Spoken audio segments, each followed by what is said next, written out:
Deuxième sujet, je vais commencer d'abord par une petite question pour l'introduire. Est-ce que vous connaissez l'école Mohammedia des ingénieurs? Bien sûr. À votre avis, combien a-t-elle formé d'ingénieurs depuis sa création en 59? Si je fais un peu de maths, je dirais 5000, vers les 5000. Eh bien, vous n'y êtes pas. 10 000 ingénieurs ont été formés au total par l'école Mohammedia des ingénieurs qui a été créée en 59. Une doyenne, la doyenne des centres d'excellence au Maroc. Tout de suite, immersion dans les coulisses d'un centre d'excellence. Et voilà. On a quelle heure le rassemblement? 7 h du matin. Nous sommes dans une des chambres de l'école Mohammedia d'ingénieurs de Rabat. Ces élèves se préparent pour la cérémonie militaire. Walid Ali Badri vient de Zayou, près de Nador. Il met un point d'honneur à être impeccable pour ce moment important. Normalement, il y a les 3 promotions qui se rassemblent pour la levée des couleurs. Et du coup, et puis voilà, on se rassemble, on chante l'hymne national. Et puis après, les officiers ils nous donnent l'autorisation de rejoindre nos classes, quoi. Et aujourd'hui, en fait, on a une conférence juste après, du coup, on sera dans la salle polyvalente, je pense. Tous les élèves de l'école, les mis pour les intimes, sont internes. C'est une obligation. Autre particularité, l'encadrement est militaire. Alors il faut presser le pas, car ici on ne plaisante pas avec la discipline. Les 1500 élèves rejoignent chacun un emplacement bien précis. C'est important ce moment de rassemblement? Bien sûr, c'est important. Ça organise mieux l'école. C'est pour ça qu'on est mis, quoi. C'est l'école Mohammedia. Voilà. Et voilà, ça nous rend un peu disciplinés. Walid est en première année de génie mécanique. Une promotion de 53 élèves. Ah, welcome. Génie mécanique rassemblé à Raïs. Aujourd'hui, c'est Walid qui dirige son groupe et fait un rapport des absences à ses chefs. Sur les 400 élèves de première année, 3 absents seulement. L'excellence a un prix.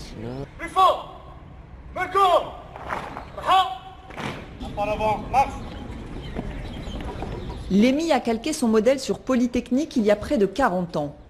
Inspection générale de la tenue, des chaussures, de la posture. Le lieutenant-colonel ne tolère aucune négligence et rappellera à l'ordre au moindre relâchement.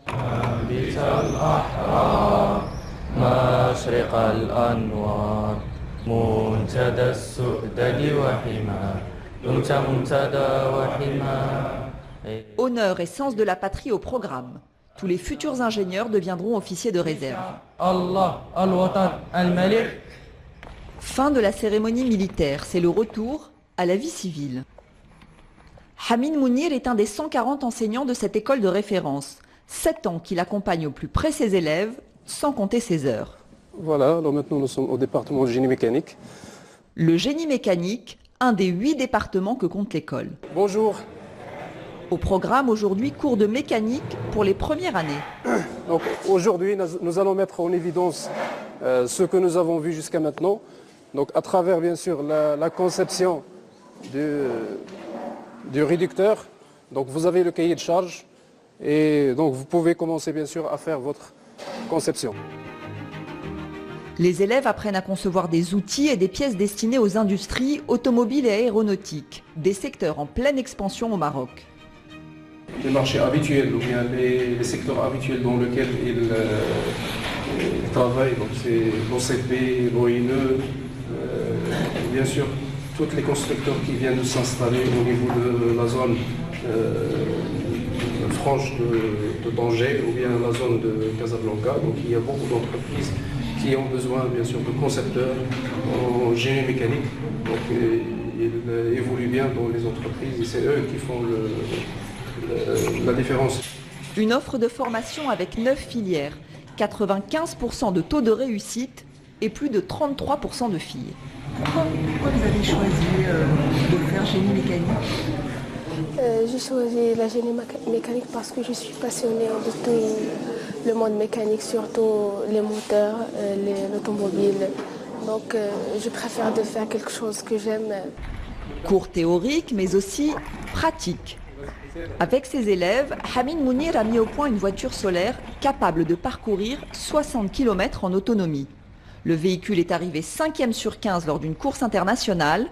la démonstration d'un réel savoir-faire. C'est un outil dans lequel les futurs ingénieurs pratiquent leurs connaissances qu'on leur donne au niveau des classes. Donc on ne se limite pas au côté théorique, toujours on doit passer à travers un ensemble de projets pour voir ce qu'on enseigne au niveau de la réalité.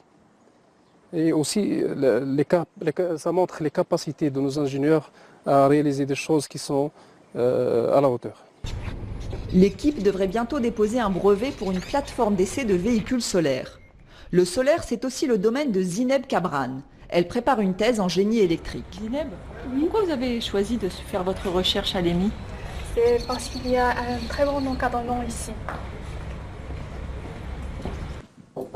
Bonjour. Bonjour Zineb, ça va bien? Ça va. C'est toi. Alors, ça va bien? Quoi de neuf?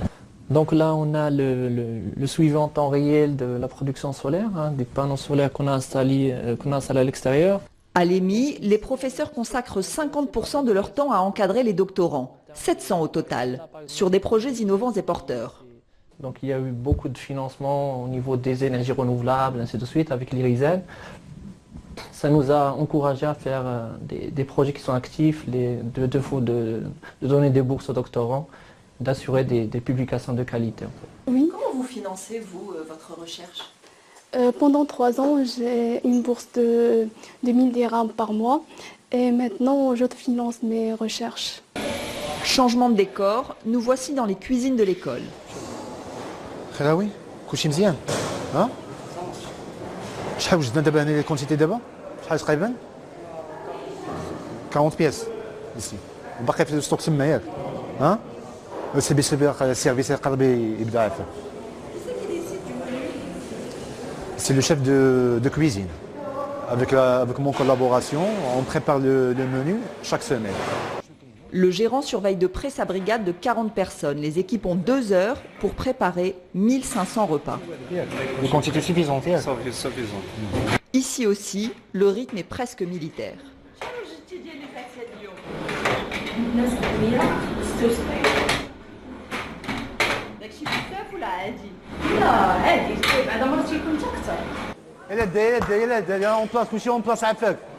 Après une matinée bien remplie, voici le moment de reprendre des forces pour les élèves. 1,20 dirham le repas, le tarif est symbolique. Comme celui des frais de scolarité, 2000 dirhams au total. Un petit moment de répit avant de se replonger dans le travail, la période des examens approche. Le secrétaire général de l'établissement fait sa tournée. Direction, le magasin de l'école. سي عزيز السلام عليكم. كي داير لاباس عليك؟ هذيك لا ليفريزون ديال الموبيلي كملت؟ كملت. ايوا دابا هاد البورتمون هذا خصك تفرقوا مع لي ديبارتمون. ديالهم لي بورتمون ديالهم الشيف ديبارتمون. والوراق دابا واش في الستوك دابا عندك اسي باش تكمل العام ولا خصنا نديرو شي كوموند؟ لا اسي. عندك اسي. نديرو التيراج ديال الديبارتمون الاداره كلشي ناضي. Il tient à s'assurer qu'élèves et professeurs ne manqueront de rien. حتى هذا راه ما خصش غادي يقربوا لي زيكزامان ما نبغيوش يبقاو بان عزيز فهمتيني خص يكون كلشي موجود ما يطلبوش الطونير ونقول لهم ما كاينش.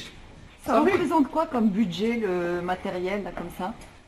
Fourniture de bureau, donc c'est autour de 250 000 dirhams. Donc tout ce qui est papeterie, fourniture informatique. Il y a également le matériel, donc quand vous voyez ça, c'est les vidéoprojecteurs. Donc nous avons à l'école 16 amphis et nous avons à peu près 57 salles avec des laboratoires. Donc il y a beaucoup de pannes au niveau des vidéoprojecteurs, donc on les change. Il gère tout, du budget annuel de l'école, 32 millions de dirhams, à la moindre pièce de plomberie, le plus gros poste de dépenses courantes de l'école. La résidence, il est une capacité d'accueil de à peu près 1477 lits. Donc voilà, donc il y a des blocs sanitaires, des douches, voilà partout. Donc chaque jour, on a des fuites, on a des ampoules à changer. Donc voilà, c'est un travail quotidien. Le forum EMI Entreprise, lui, en revanche, a lieu une fois par an. C'est un des moments forts pour l'école et les étudiants. 70 entreprises participent à ce grand rassemblement. Industriels, grands groupes internationaux, décideurs, tous sont présents. Au milieu de la foule, nous retrouvons Walid Alié Badri. Oui. Vous cherchez, vous ici? Je cherche à avoir des informations sur les entreprises qui sont ici. Et pourquoi pas avoir un stage pour la première année, un stage d'initiation. Et peut-être en troisième année, peut-être je vais travailler avec eux, peut-être. Et quel domaine vous intéresse? Bien évidemment, l'automobile parce que c'est ma passion. Et puisque je suis en génie mécanique, normalement, c'est mon domaine. Et voilà. Pour tous les étudiants, une occasion en or de se frotter au monde du travail, d'échanger, de se renseigner sur les métiers dans tous les domaines de l'ingénierie. Et peut-être de rencontrer leur futur employeur. S'il vous plaît, je voudrais avoir juste des informations sur votre société. Enfin, j'ai quelques informations et je voudrais juste effectuer mon stage, mon premier stage d'initiation chez vous. Walid ne le sait pas encore, mais ce responsable du service après-vente d'un groupe automobile connaît très bien l'EMI. Son entreprise compte ouvrir plusieurs autres succursales dans tout le Maroc d'ici 2020 et a besoin de cadres de qualité. Il connaît la valeur des élèves de l'école. Je vous l'envoie par mail ou je vous ramène. C'est quoi la particularité des étudiants de l'EM? On peut citer plusieurs points, plusieurs qualités des étudiants de l'école Mohammedia d'ingénieurs, parce que moi aussi, je suis lauréat de l'école Mohammedia d'ingénieurs en 2014. Et plus particulièrement comme si Walid, je suis lauréat de département de génie mécanique. Bon courage. Merci. Ça va, ça va. J'ai eu son adresse mail, du coup je vais lui envoyer mon CV et ma demande de stage et espérons qu'ils vont m'accepter pour mon premier stage. Aux dernières nouvelles, la demande de Walid serait en bonne voie. Dans 2 ans, il viendra grossir les rangs des 10 000 ingénieurs de l'école Mohammedia qui œuvrent dans tous les secteurs au Maroc. Une des spécificités de l'école Mohammedia des ingénieurs, c'est sa dimension militaire, à l'instar de Polytechnique en France. Concrètement, comment ça se traduit dans le fonctionnement de l'école et dans le parcours pédagogique des élèves? C'est une composante très importante à l'EMI. Ça nous permet que tout le monde sait que dans le monde de l'entreprise, dans le monde du travail, dans le monde de l'industrie, c'est une sorte de combat journalier pour améliorer l'entreprise, pour améliorer sa productivité, pour essayer d'améliorer les conditions de travail. Donc c'est cette composante-là qui permet d'avoir pour nos étudiants une rigueur, une présence d'esprit. C'est une formation qui leur sert aussi dans une vie civile. Mais bien sûr, parce que le travail, c'est un combat. Ça permet d'avoir cette rigueur, cette discipline pour nos étudiants et qui est très appréciée par beaucoup d'industriels et beaucoup d'entreprises. La deuxième des choses, c'est que la deuxième partie de votre question, c'est comment ça se traduit dans le cursus pédagogique des étudiants.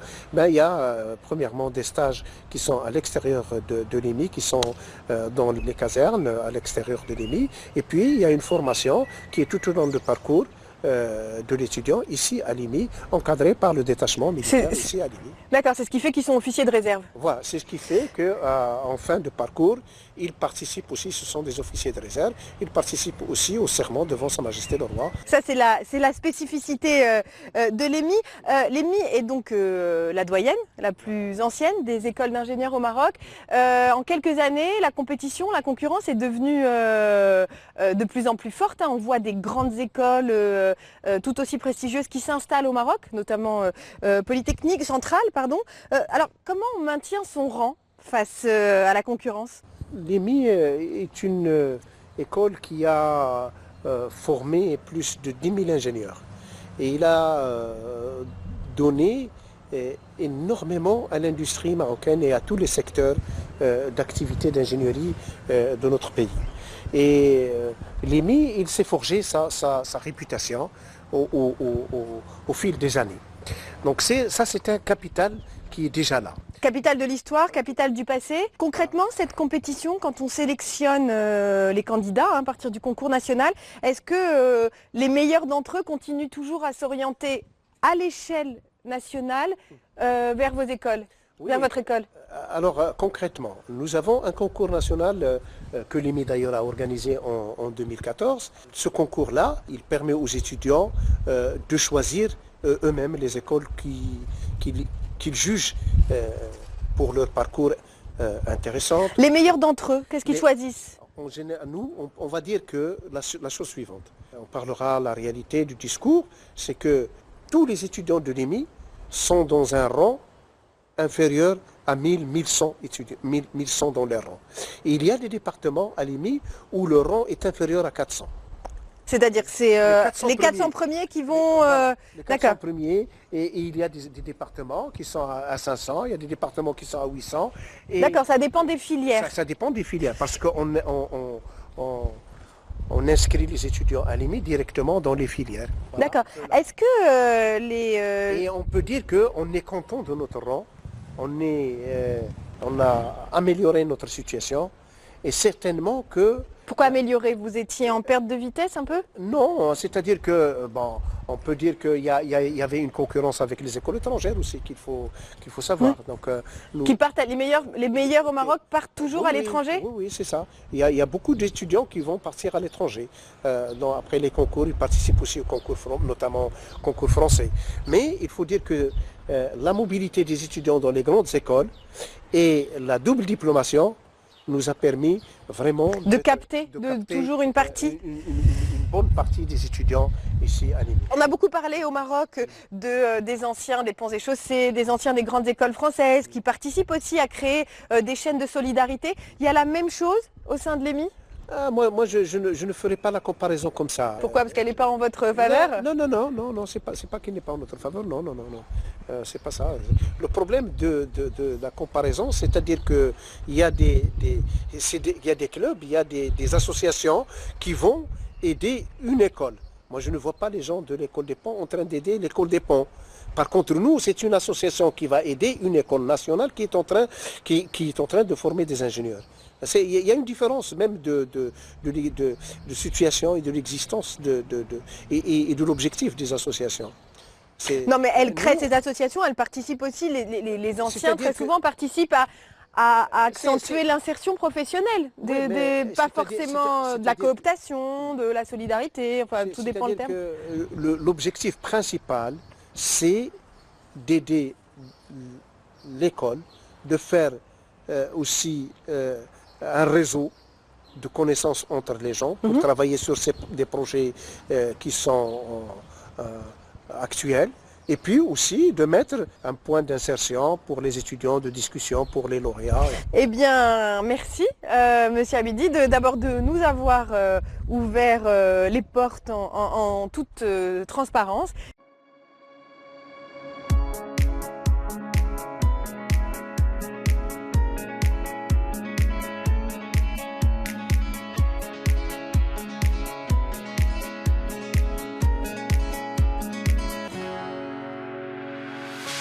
The sun blazed so brightly up in the sun.